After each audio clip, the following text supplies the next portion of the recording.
This is your elbow side plank. I'm gonna come on down, set my elbow to be directly underneath my shoulder. Now my legs, I'm gonna extend straight out, and they're in line with my shoulder, hip, and knee. They're not over in front, and they're not in back. So keep that in mind. That needs to stay consistent the entire time in the exercise.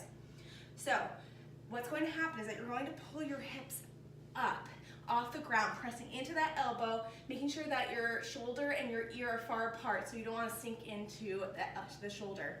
Also, my chest is going to be pulled back and put my hand on my hip. Now, you have some options here. If this is feeling a little bit hard, what I want you to do is to just bend that bottom knee here, press that top foot down, and you come into that same side plank. Sometimes that's what I need in order to feel my obliques on the side here and to keep my chest back. Now another option, if the feet don't feel comfortable stacked like this, another way to do it is to bring one foot in front, drawing in the abs, pressing through that elbow, everything else stays the same. What I want you to be conscious of is not turning over like this. You want to keep your spine as straight as possible, keeping a nice straight line from your head all the way down to your toe.